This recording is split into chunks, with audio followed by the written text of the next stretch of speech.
morning, everybody. Welcome to the workshop of Launching Hope, Nepsis-Centered Facilitator Training for St. Anastasia Fellowship, presented by Father Nikolas and Adriana Markov. Just a brief introduction. Father Nikolas Delaveris is the presiding priest for Prophet Elias Greek Orthodox Church. He holds a Master's of Divinity from Holy Cross Greek Orthodox School of Theology and a certificate of completion from the Addictions Counselor Education Program, University of Massachusetts, Boston. For the last 10 years, he has served as an addiction behavioral health counselor to various health clinics, recovery homes, and outpatient programs in Boston and the DC metropolitan area. Father Nikolas continues his ministry as Director of Development for the Archdiocese's Direct Addiction Ministries, the St. Anastasia Fellowship, and serves as a pastoral counselor for individuals and families across the United States. Adriana Markov is a licensed professional clinical counselor and program manager for the St. Anastasia Fellowship. She holds a master's degree in clinical mental health counseling from Cleveland State University. Adriana resides in Cleveland, Ohio, and she's a parishioner at St. Paul Greek Orthodox Church in North Royalton, Ohio, and grew up within the St. Salvador Serbian Orthodox churches in Northeast Ohio. And welcome to them both. We'll have this workshop with a Q&A at the end, and thank you.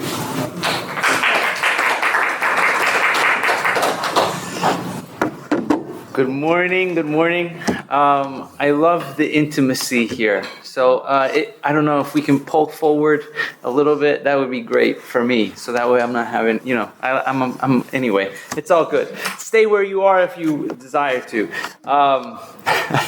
I don't think we could have asked for a better introduction to what it is that we're going to be presenting to you today in this workshop than what Father Dimitri led with.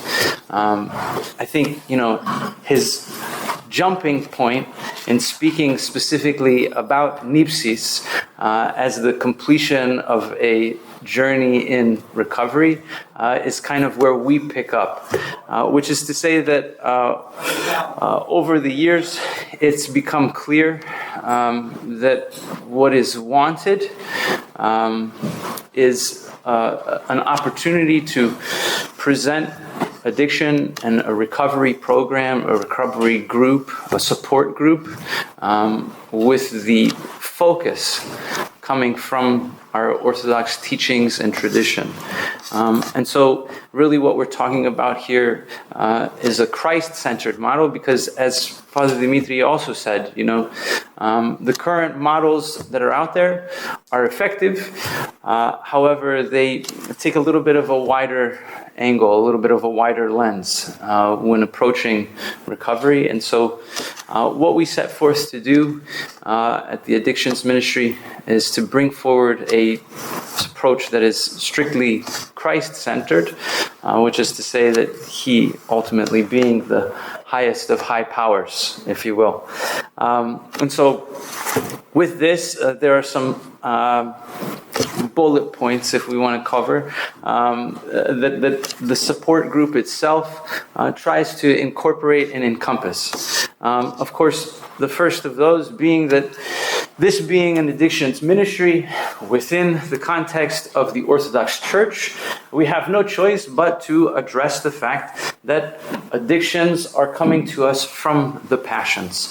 Father Dimitri and also Bishop Seraphim have done an incredible job at kind of introducing us to these passions, but understanding again that these passions come to us in a very natural sort of way, being that we are humans living in a fallen world. These passions ultimately in their most blameless form serve that humanity. So they serve that flesh. That flesh which, again, we cannot necessarily be faulted for. However, there's the question of what happens when we allow those passions to become our drivers. Those drivers can really lead us one direction or the other. Hopefully, those drivers, those passions can end up becoming elements that lead us to the ultimate goal within our faith, which is theosis, unity with God, communion with God. However, what unfortunately doesn't happen is that connection gets made. And so we have this opportunity through the passions to pursue virtue, but a lot of times end up falling into a path of vice. Again, going back to this notion of having a Orthodox Christian recovery model, right? We also want to incorporate that which has already been understood about recovery models, which is to say that in an Orthodox recovery model, right, we see that abstinence is still a total necessity. Abstinence is the beginning, right? Abstinence is that fertile ground, and we'll get into this a little bit more, with theosis ultimately becoming the harvest of that which is planted.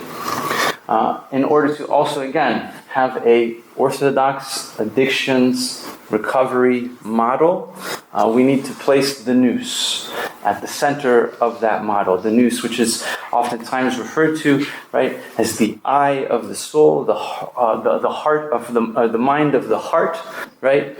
And from this place, we ultimately have this opportunity to view the entire operation of our internal self, the entire operation of the soul. From this place, we're given an opportunity to elevate the nous above the rest and come from this position of communion with God. However, with addiction, as was beautifully stated, both in Bishop Seraphim's talk and also Father Demetrius' talk, the nous is darkened, which is to say that its position is not in its natural place, rather that it's not in the place that it should be appointed to, and it is diminished by addiction. It is lessened by addiction. And so we really, again, within the idea of an Orthodox Christian model of recovery, require a structure to begin this approach. That approach, which again will bring light back to the nous, that approach which helps us to restore the inner workings of the self, is the path towards purification, right? And for the purposes of our group, the first of those steps, the first of those foundations is laid with metania, which is to say a repentance, a true changing of the mind of the nous, right? Again, metanoia, meaning that this is the nous changing itself, recognizing that there needs to be a turning back, a turning away from wherever it is, whatever direction it has been misguided towards. An entrance into praxis, right? Which is to say that there also needs to be established foundations, established within the structure and the institution of the church, within liturgy, within our daily lives as Christians, that can help us to continue on that path, continue down that direction that has been changed from within, and ultimately putting as our kind of goal here, as Father Dimitri gave us the launching pad, into Nepsis. I think before we get into the discussion about that, the ultimate message needs to be here that the cross, again, in a Christ-centered recovery model, the cross is the path, right? And so we recognize things that perhaps the world around us, or even the world that has cultivated and created some alternative recovery models, may not recognize. And so suffering seen as an opportunity for us, which is to say that these aren't things that we're intended to run away from, but rather these are things that we're intended to enter into. Each and every one of these struggles that we have, whatever it may be, it's seen as an opportunity for God's grace to work within our lives. There's also, speaking to this, the power of surrender, right? surrendering to the cross, surrendering to the struggle. Ultimately, when we're surrendering, we're recognizing that there's a need for us to take this will that has been totally and completely corrupted by addiction and turn it back over, right? By turning that will back over to the struggle, we begin that process of turning the will back over towards our Creator, right? Going again towards that direction of theosis. And so this also allows us a precursor into the place of humility, which, as we know, brings about this lasting existence of freedom, right? And so again, there's this interesting juxtaposition taking place that the more that we give up, the more freedom we have. And the more that we're giving ourselves over, right, the more opportunity there is to begin this process. The other thing that we wanted to keep in mind when formulating an Orthodox Christian recovery program is that we don't want to try and negate anything that has already been done. We don't want to try and look or poo-poo upon any other approaches. And so an integration into additional approaches is key. Specifically speaking to what is available to us in the clinical world, right? We have, again, all of these wonderful tools and resources that are made available to us. We can see something like a CBT becoming utilized as an opportunity for us to begin that process of examining what exactly it is within the self, what exactly that change of mind is that needs to take place. We can use something like motivational interviewing to also encourage and inform our confession, right? To encourage and inform our participation within the sacramental life. And again, there's a boundless amount of things here, but really the one thing that we also want to emphasize is that there's a constant theme of confessional community, which again, His Grace mentioned last night, right? This notion of like a public confession. We don't have this much as a practice within our world as lay people. And so an adaptation of this public confessional becomes the support group structure in and of itself, right? And so this support group structure brings us an opportunity to put forward a need for community whilst also being able to be vulnerable. So, going back, if you're reminded of those three foundational aspects of metania, praxis, and nipsis, the one that I think we're least familiar with is nipsis itself. And for a recovery program based out of the Orthodox Church, this ultimately becomes the core, right? This is the foundation for us. There's a need for nipsis, which we can kind of define a little bit, right?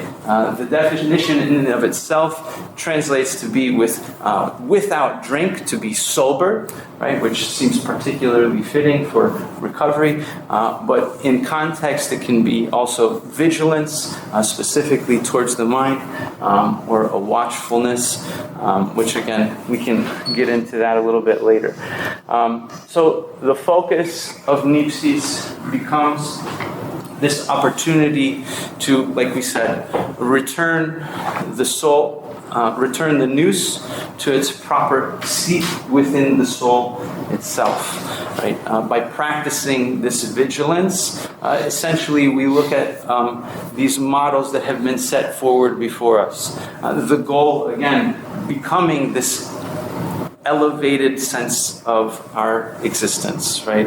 An awareness, if you will, a spiritual awareness of the attacks that are taking place on a consistent basis. And so what does this look like kind of in practice, right? The cycle has a variety of explanations if we look to the Church Fathers. But as was kind of highlighted by His Grace Bishop Seraphim last night, that cycle really begins, again, in this similar sort of way that we understand the typical recovery process. right? And so we have these kind of stages of having abstinence, of having sobriety, but then what's being offered here, which is a spiritual sobriety through Nepsis, right? And with those stages, we are given this imagery of the watchtower, right? That watchtower ultimately becomes the guardian place of the soul itself. And so a lot of times the analogy that is drawn here is that a thought becomes the offender, right? A thought becomes the one who is coming against that watchtower. And if we are without abstinence from the perspective of addiction, then essentially the drawbridge is down, right? And we are letting that thought just enter into the soul and do whatever it pleases while there, right? Abstinence itself puts the drawbridge up. However, it does not create any sort of defensive tactic other than having the drawbridge up against the attacker. And so the attackers are still attacking, right? The attackers are still an offensive in place. Sobriety, right, which again, there's a differentiation here between abstinence and sobriety, right? Sobriety is the desire to defend, right? Sobriety is coming from this place of being able to say that I no longer want these attacks to take place. I am no longer going to entice myself through the attacks that are taking place. Right? And again, the way that the fathers oftentimes talk about it is that we have the thought as the attackers, right? And essentially giving into that thought, the assent, A-S-S-E-N-T, right, to that thought, right? This is where we lose the battle. However, with sobriety, what we're saying is that we're in agreement to not assent to that thought, right? We're saying, I want to defend myself against that thought. And so this becomes the cycle that we're speaking about here. That which is intrusive, that's what's trying to gain access to the soul, right? So the nous itself enters into this place after sobriety. At the sobriety stage, we can allow ourselves to station the nous at the highest point of the soul, right? Again, becoming the mind of the heart, the eye of the soul, right? When the nous is properly stationed, what we can see is that not only do we have an opportunity to observe the attackers, but also to discern, right? We begin to recognize the battle tactics of the enemy. Right? And through that, we can prepare ourselves to refuse impulsivity. We can prepare ourselves to be able to recognize the enemy from afar before it even reaches the gate, if you will. And once we have created this structure of defense against the attacker, then the other part of Nepsis is beginning the process of healing from within. Because ultimately, right, those attackers, we're familiar with them because of the havoc that they have wreaked within, right? We're familiar with them because of the damage that has been done. We're familiar with them because there are people around us telling us about this damage. And so watchfulness, Nepsis, ultimately gives us an opportunity to break the chain of cause and effect, right? And allow for that healing grace to really do its work from within us. For the sake of time, I'm not going to go into any of these, but there are scriptural roots for Nepsis, right? We see the word itself being used throughout the New Testament. And again, as far as translations are concerned, the words sober and watchful are oftentimes interchangeable, right? And when we think about that, like, it should really resonate with us, because what is sobriety? What is watchfulness? Well, it's ultimately the opposite of being intoxicated, right? It's the opposite of kind of allowing those defenses, as we talked about before, to be completely unavailable to us. And so sobriety ultimately gives us this opportunity, this nepsis, this true sobriety, this spiritual sobriety, gives us an opportunity to put at that guard tower the one who we need most, right? Again, Old Testament, here we have an opportunity within the book of Proverbs to examine. And again, this is just one of many examples where we speak about the need for this guarding of the heart.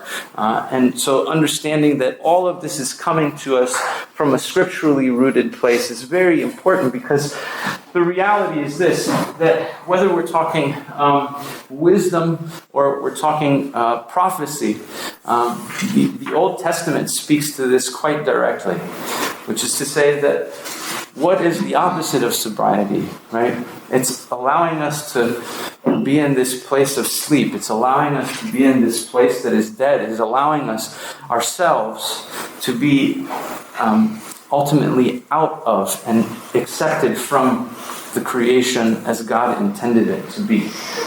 There's an impossibility to clothe yourself with strength. There's, as Father Dimitri kind of highlighted, with all of those abilities that are stripped from us when we are suffering from addiction, right?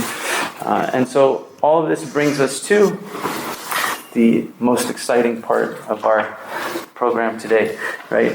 Which is what we've made an attempt to do here is recognizing that these concepts are ones that are challenging, recognizing that these concepts are one that need to be educated upon, recognizing also that there's got to be something in it, not just for those who attend these groups, but also for the facilitators themselves. We've put together at the Addictions Ministry two texts, if you will, and within those two texts we offer a facilitator training guide and also a curriculum that helps orient the facilitator, the would-be facilitator, to all of this material. But again, for the professional, for those who are in recovery, for those who are facilitators themselves, what we have to recognize too is that Nepsis is not something that is solely for those who are suffering from addiction, right?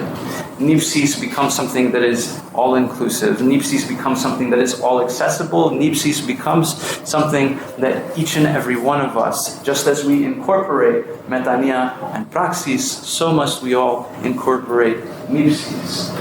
And so through this process, we hope that our facilitators, who we try and address first through this facilitator training guide, are given this opportunity to find that spiritual clarity even within their calling as a facilitator, or perhaps again to those of us professionals working in the field, right, to be rewarded in a sense for the work that is being done with this opportunity towards clarity and discernment, to have this non-reactive presence, which again, you cannot have a non-reactive presence if your guard tower is completely and totally empty, right?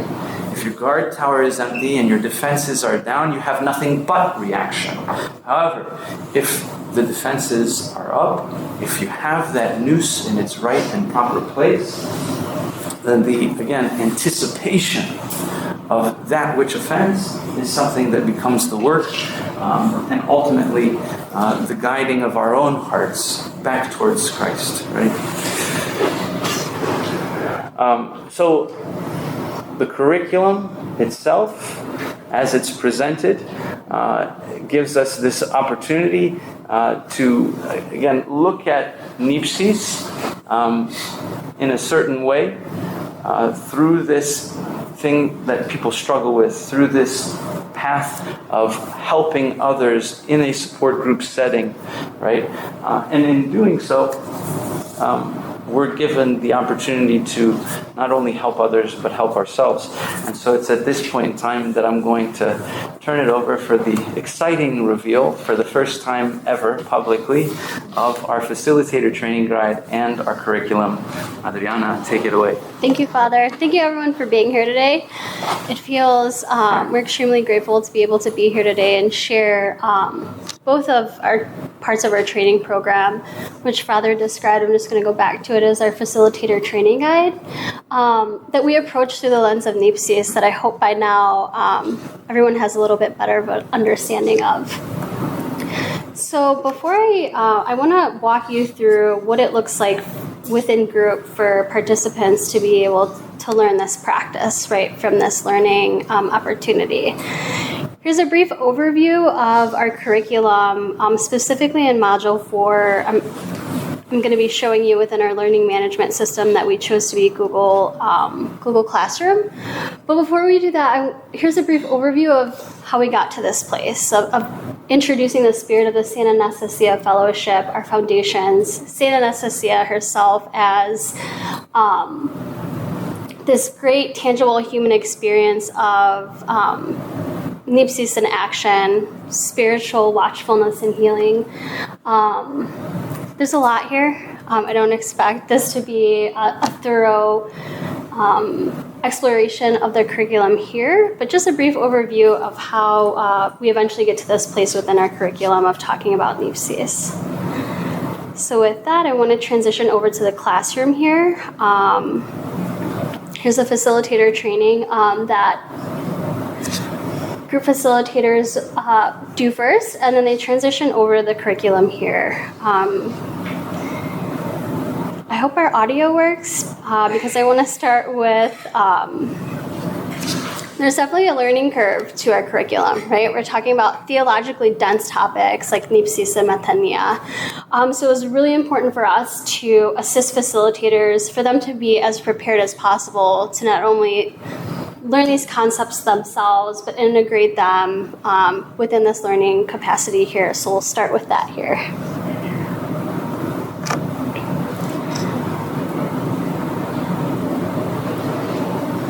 Is Deacon still in here? He is. Should I transition to this speaker here on the top? Try. Is that it for the room? Try. Yeah. Okay, we'll try it and see how it goes.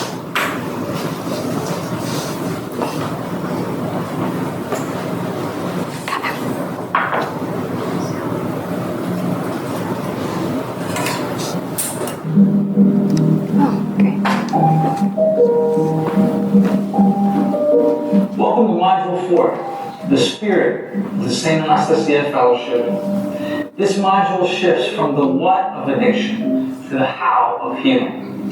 It's about the heart and the soul of our fellowship. Your main tasks are to introduce our beloved patron, St. Anastasia, the Pharmacolithia, as a source of hope and intercession. We will then define and explore the three foundational pillars and outcomes of our recovery: Nepsis, Praxis, and Metania. Nepsis refers to the state of inner sobriety, characterized by a vigilant attentiveness to one's thoughts and a continuous spiritual alertness.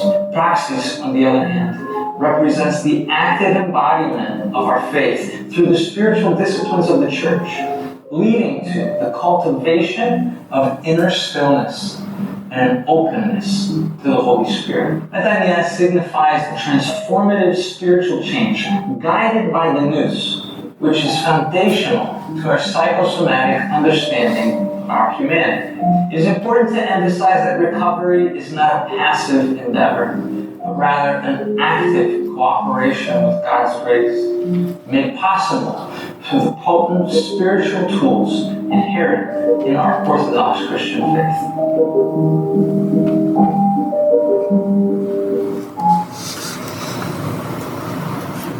So from there, and each module is set up the same.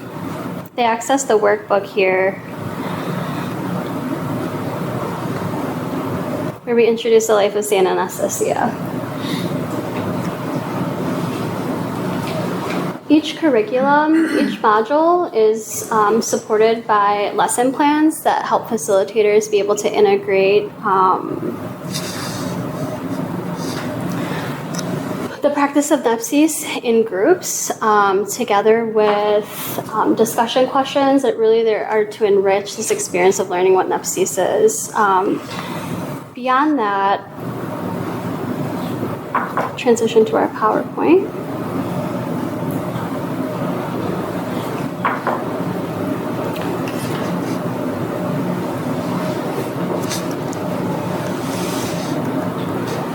Yeah, so not only does Nepsis become this learning experience through the curriculum, through our lesson plans, discussing questions to really enrich group processing and support groups here, it takes on this experiential component of developing the skill, like any other therapeutic or skill that we try to grow over time here.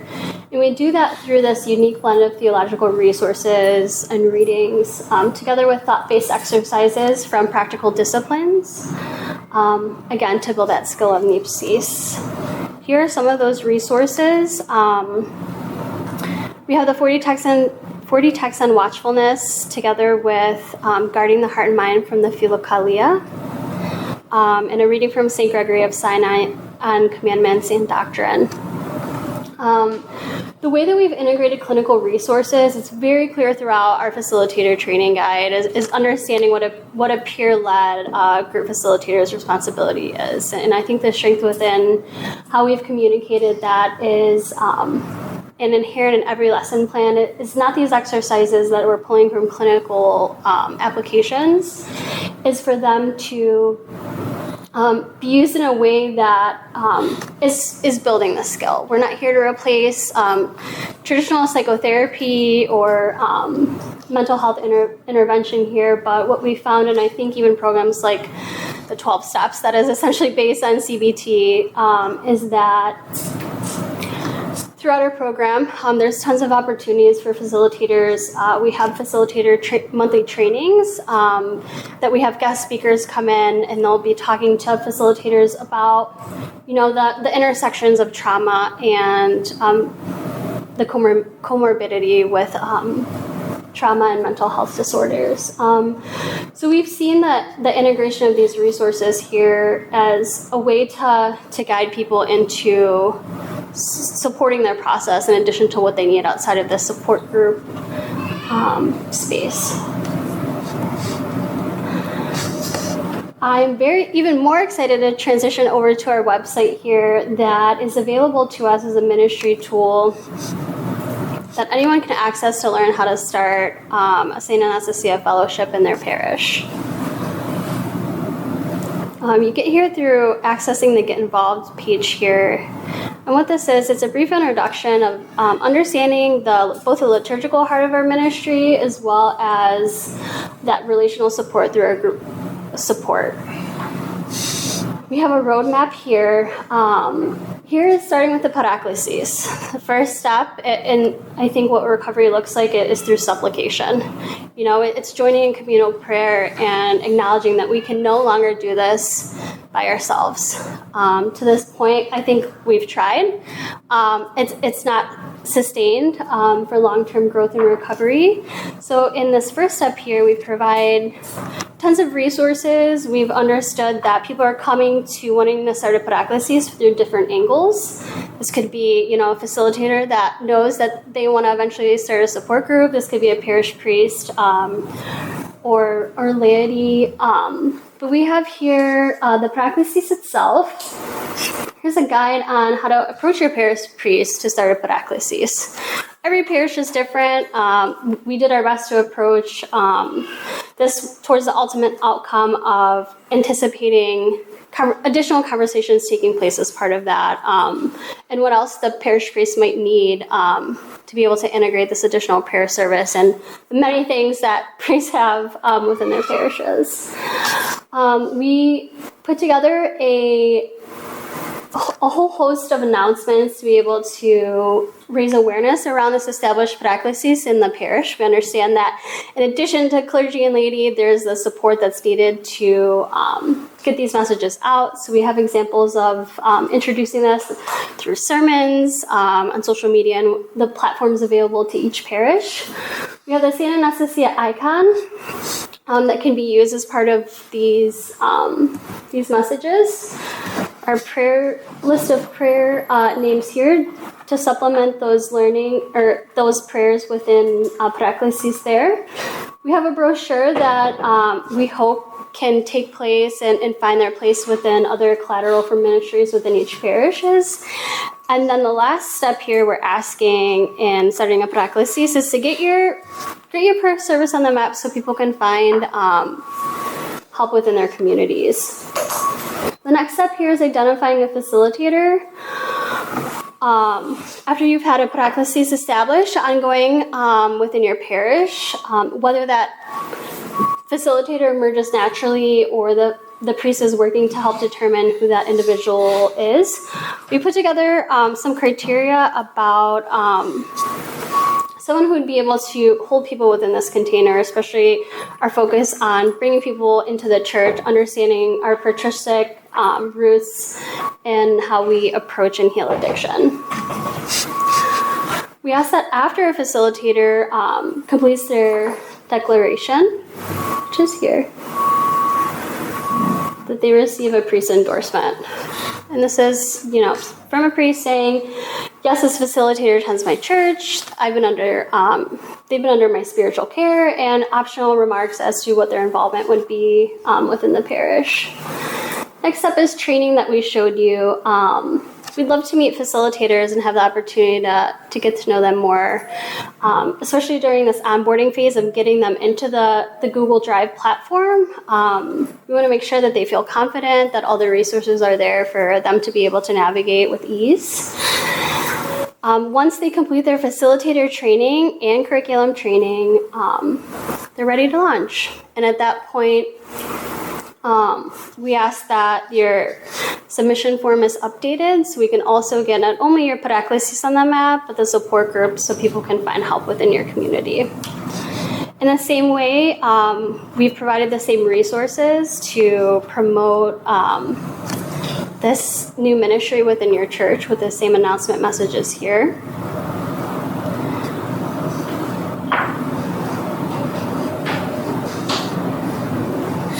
Please, I encourage you all to visit our website. We're super excited to be able to get this out and really to be able to serve as a foundation for our ministry. So we're open for feedback.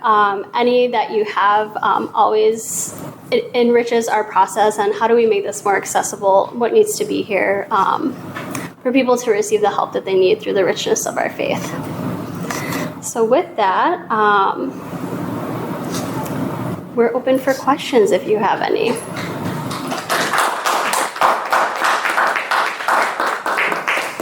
Yeah. Yes. Thank you so much for everything that both of you shared. I do have a question. Could you talk more about the monthly meetings for the facilitators? Yes, that's important to you, Joseph, because he is one of our current facilitators right now. So we've identified that not only through training, that facilitators need ongoing support throughout their process. And not only is this a place for them to receive support, kind of to troubleshoot what their facilitator experience is like, what else they're needing help with, opportunities for us to pray with them, the opportunity for guest lecturers to be within those meetings. For example, it might be, a topic on case management, right? Like not us acting as case managers ourselves, but when we think about, and Father Dimitri got to this, when we think about what recovery looks like, sobriety is definitely an important part of it, but it looks like other social services within our lives, right? Work and job placement. So that's our plan for that. And we're willing for feedback on what needs to be added to that to help your experience with facilitating.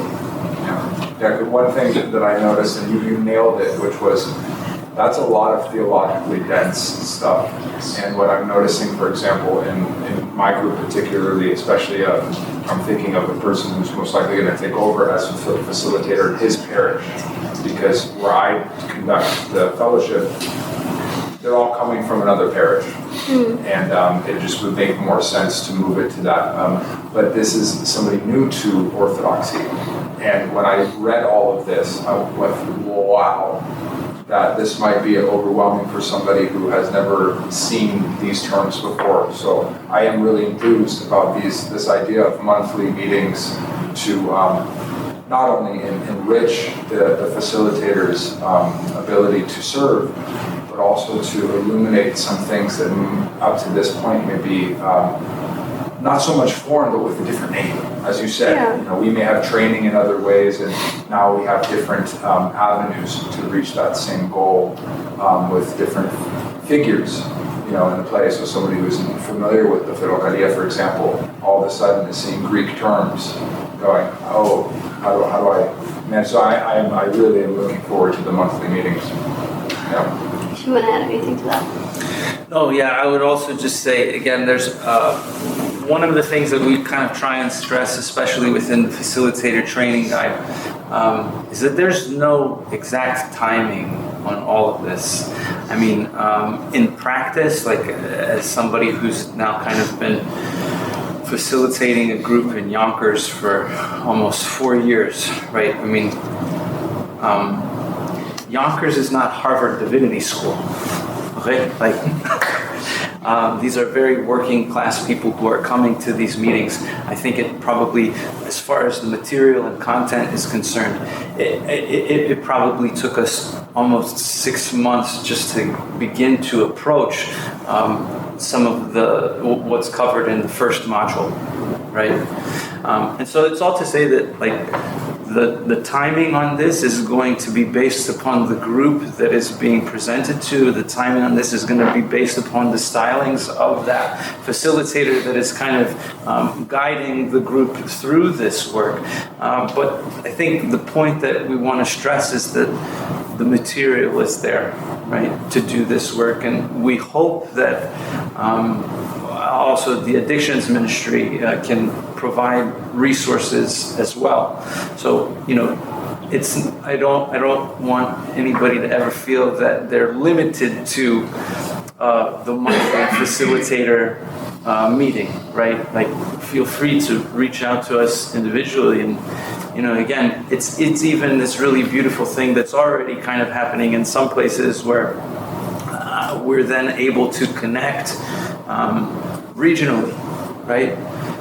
Because obviously Adriana and I, as much as we love and are enveloped within this work, cannot be the only people who are, because again, we have people who we get this stuff from, right? Like, it's not like this isn't some sort of brainchild between the two of us, right? But it's like, this is a tremendous amount of treasure that we're working to sort through, on a daily basis.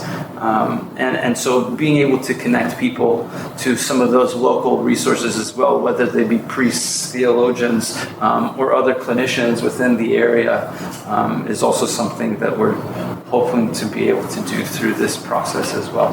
But yeah, thank you for that. Yes, sir. I appreciate what you guys are doing and exciting. I'm George Papa George from the San Francisco Bay Area. I'm a marriage family therapist and a lot of addiction. Luckily, I know Joseph because he's in our area. And my godson, who's 8 years sober, is his co-leader. And then I send a lot of clients to the group, which has been really cool to be able to do as a resource. My curiosity would be, I think it catches my attention on how theologically rich it is. I think the word dense worries me a little. If it's like the people I'm sending have porn addictions and they have alcohol addictions, and so they're going because some of them are like bleeding out, if you will. Do you guys see the groups? And I know that both these guys are really well stabilized in understanding the 12-step, and they receive these people beautifully. I have a lot of confidence in that. Do you guys understand the program as sort of functioning as like receiving the incoming? And in what way do you envision the facilitators? I'm feeling blessed because our facilitators know the steps so well. But will other facilitators know the steps? And I'm not really seeing where the 12-step is fitting in. So the 12 steps are not integrated directly into this, Right. right? Is that on purpose? That's intentional. What would be the purpose? Yeah. The intent, again, is to create something that is authentically Orthodox Christian, which, again, I think what we do a lot of times, and I think even Father Dimitri talked about this a little bit, is that we will essentially baptize things that are already out there. Right. Right. Wouldn't the 12 step be baptizable, right? I mean, Correct. it's like amazing that way. Yes. So, but there's great wisdom. There's sort of the phronema of church, and in a way, there's a phronema of recovery, both of which, my experience is they're very similar phronemas.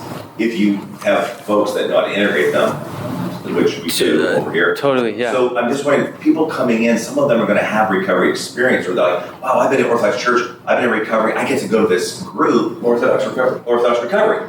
In what way could we integrate? I mean, I'm just curious. Maybe it's not a simple answer, but it's almost like it would almost feel like a lost opportunity to not integrate it. No, and it's not. And again, I think maybe there's this either or sort of paradox, right? Like it's got to be this or it's got to be that, and that's not what we're saying. No, right. Yeah. In that spirit, I would say it seems like it is either or in that it's not included. So be integrated. This is what provides the foundation in order to integrate, right?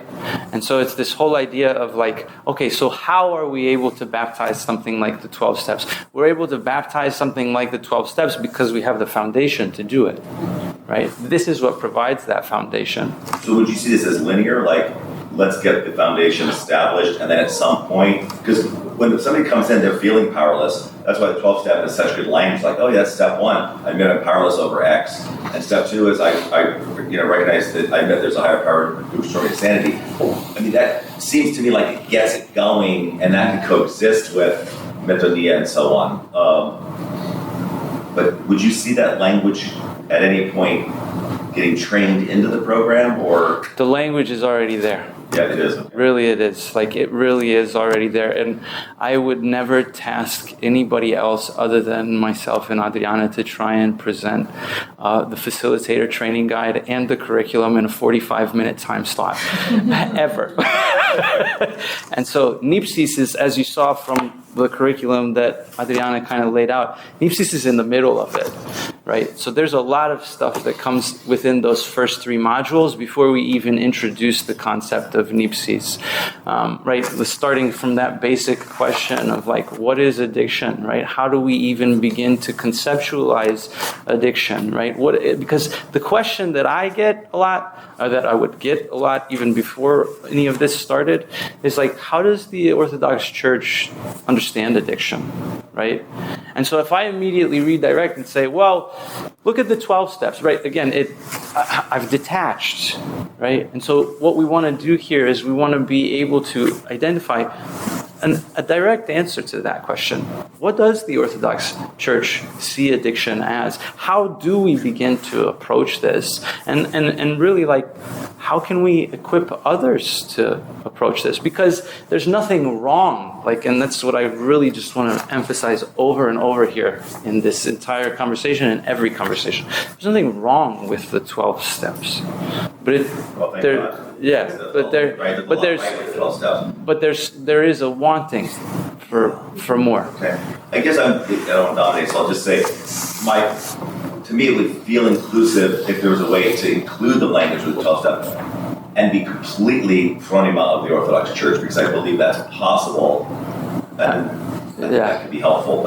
And what I'm saying is, it's there. Yeah, it's there. It's definitely there, for sure.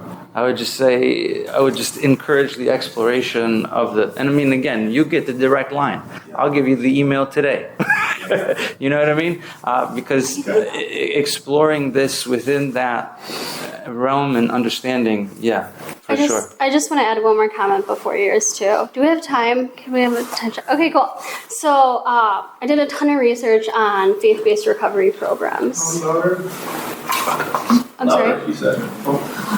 Talk louder? Yeah. Okay. So during my research, I found that there's a core curriculum, right? And then from that core curriculum is this necessary space to be able to integrate other approaches, right? But as soon as we have that solid foundation, which here is really understanding the psychosomatic model of the soul and how the different parts of the soul become addicted in affliction, how we can combine theological resources together with clinical to help support, for example, the logos, that rational part of our minds that are greatly implicated during addiction, then we can start to have these, essentially it is a holistic environment for different approaches, whether they're curriculums or steps, to be able to find their way within there. We are not just exclusive to our program here, and I thought that we tried really our best to be able to integrate that. We would be happy to send you our curriculum and receive your feedback too. I'd love Joseph, I don't know what his future is with you guys, but he could be a hired gun over here because he knows the 12 steps so well and he is so committed to his faith that I'd love to have a voice like Joseph's that gets integrated into what you all are doing. I just think that would be really beautiful. Thanks for your feedback. Yes. You do it. First, yeah. First of all, thank you for what you got to parrot everything. And yes, and yes. Right on. And 12-stepper, right here, 12-stepper, lifelong. Recent convert to the Orthodox Church, a year. So like Father Dimitri, my priest here is my first confession. He's like, we got a place for you right here in the Orthodox Church. We want to recover you. Because we have this great big church, and he knows there are all these people that are in recovery. So he's like, Andrea, let's get going, and for me, I'm a chaplain also. So was a chaplain in a treatment center. Well, I my throwing-in-law is a 12-step. Every sermon I hear, I can do both biblical and 12-step, and it all makes sense to me. Does that make sense? So, but the density, the theology, and still being new to that. And I wish you could hear the banter between my priest and I, because I'm like, I'm not doing this unless you put the 12 steps in it, because blah, blah, blah, blah. And he's like, well, okay, but we have to do it through the lens of an Orthodox faith, and so it's just back and forth, like you said. So we started a recovery group, started real slow. And then there's that huge anonymity piece, and then there's the great cultural pushback that I wasn't aware of that existed within the Orthodox, Greek Orthodox, and that's just, it's not to be, it's just a cultural thing, which I'm learning about that too. It's just been brought to my attention. Something else that I'm, dealing with, but it's been a real struggle. And Father Paul, who's Mrs. is here, he's been wonderful because my priest wants to bring him to Arizona, to our big church. He's in Chicago. He has 3 AA meetings at his church a week and a CODA meeting at his church. But we're bringing him in because we need to educate people, and not just 12 steps, but he's also a clinical, he's a therapist. I'm not qualified to do the medical, breakdown. But I live and breathe AA, and now the orthodoxy, it's coming to, it's melted together. And this is amazing, but I'm like, man, how do I do this? There's a way. We really took the time to make sure that this translates into someone being able to take it without any theological background, with just a commitment to a sacramental way of life, participating in it. I love it. And the sacraments of the church, it's like one of the priests at my church, he's like, 12 steps, that's so orthodox. It is so orthodox.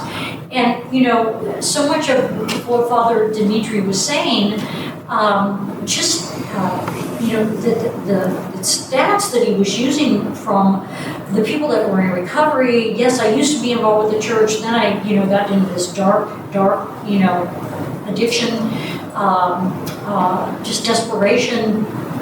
And the church wasn't really there, maybe. And like the priests that aren't knowledgeable of what's going on. And, there's just I'm like, the priests need to know what Narcan is. They need to know what naloxone is. That just needs to be something that you need to have a recovery-minded church where maybe you have one person that you identify. And then this whole anonymity piece where people have been reluctant to come to the meetings. It's been a lot, but I think I love what you're doing though.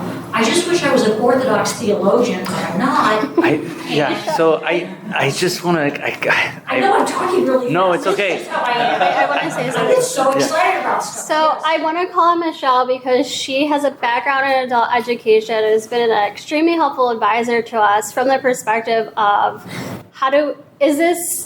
can people chew on this and break it down and metabolize it? Her husband's the one that's helping me save the recovery. Yeah, he's coming to Arizona. I want to come to Arizona too. But this was exactly what I thought before I had been in this process of kind of advising them in the educational part of it. They have broken it down so well that I don't think you can really understand it until you really get into it. It's just really well done because you have the video, you have the audio, you have the written. So it's not as scary as it seems. Thank you. If I can understand it. Thank you, Matushka. I would just. You're not saying you should not do one or the other. You're saying you would support someone going to 12 steps and come join this program. Correct. They're complementary. They're complementary, and there's nothing in the 12 steps that's not Orthodox. I wouldn't go that far. I wouldn't go that far. But I think, again, I would just extend the invitation to say, right, like, again, just come and see, like, check it out, right? Because We'll tell you the same thing. Come to the meeting. Yeah. I go. Yeah, and we right? Like I'm well versed with the 12 steps. And again, it's that sort of thing where like there's just it's a similar feeling. And again, you'll have to forgive me, but it's a similar feeling that I have when I walk into a Protestant church, right? Like, man, Bible, yes, I love the Bible. I love the scriptural analysis. More of that, please. However, I'm wanting for something more. I'm wanting for something that's authentically identifiable as Orthodox Christianity, right? And so this is the thing. This is what I'm coming out of AA meetings, and again, this is like where that paraklesis comes into play, right? I just got done spilling my guts out at an AA meeting, and the offering is, you want a cigarette? You want coffee? And it's kind of like, okay, all right, look, I'm not putting down the 12 steps, but there's got to be something that receives me after that. I would just say that I come out of a lot of Orthodox churches where they say, do you want a cigarette or coffee? So I'm just saying, I think both settings can get it wrong. I got to hold you up there. What we're offering is a paraklesis after this. No, for sure. I'm just saying how it's done is the analysis. And so I think 12-step can look like it comes up short in a lot of ways. Like I think the Orthodox Church can come up short when it's done a certain way. And I think the beauty of what you're presenting and what's being shared is there's something about seeing Christ in both places that doesn't start, I don't know, there's just something about integrating it that I think could be a beautiful thing. And the lived experience of the 12-step, I learned my biggest lessons are from my clients who are in recovery. So I think there's learning about 12-step and then people who live the 12-step, and I think that could be an interesting component of consultation to the development of the program, if there's something they offer. You train the facilitators, and then send them on their way to facilitate these groups in the church?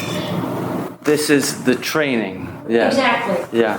But the facilitators come to you, you go to them. Yeah, so you go to that the website and the first step is starting that paraklesis service. Okay. From that paraklesis service, you find your gathering of individuals who are likely going to make up your first group. Okay. And from within that group of individuals, you've identified a facilitator probably. And that facilitator is the one who then gets that commitment form, gets that priest endorsement to say, yes, I'm willing, yes, I'm able, and I'd like to begin the training, right? And that's when Adriana and I will meet. But yes, sister, sorry, you have had your hand up for a long time. Oh, it's okay. I think just because we're all, I have a very simple question, but just because we're all kind of commenting on it, I'm trying. like just bring a brief comment in that, I got sober in the 12 steps, but then I found the church. And whenever I found the church, I realized that everything that is good about the 12 steps is already in the church. Yeah. And they have a different starting point. For sure. The starting point of the church is Jesus Christ. The starting point of the 12 steps is not. Like, it is, forgive me, I know, but like, it's not the same starting point because it started with a group of people who had separated from the Orthodox Church. And those people got what they got that was good. Anything that the Protestants have, like Father is saying, is initially from the Orthodox Church. And so you can't have a proper orientation to the 12 steps without, if you're going to be Orthodox and have the fullness of it without this Orthodox foundation. So I just want to really thank you because this work is such a big undertaking and it's so necessary and so needed, and it's just incredible. But my simple question is, do you divide groups into men and women, or do you do an integrated group since it's just mainly educational and not so much like processing? Correct. Yeah. So the group format takes on its own sort of structure and approach within each group, but the encouragement is that this is a very diverse group of individuals in that you have addicts and friends and family of addicts in the same room. You have men and women in the same room. You have some people have even brought their children along. And again, it's all, I find that it all enriches the conversation. Because it is conversationally based, right? Like, I know that the way that we present it here, it gives this approach that like, okay, so there's somebody up here instructing. But that's not what this is. And again, it's a challenge. It's a tremendous challenge to present what this is during a workshop. We've done our best, and I'm certain that we have failed. But I ask finally just that you go check it out for yourselves. And we would be happy, of course, Adriana and I will stick around. We'd be happy to continue to entertain any additional questions, comments, and or concerns. Thank you all so much.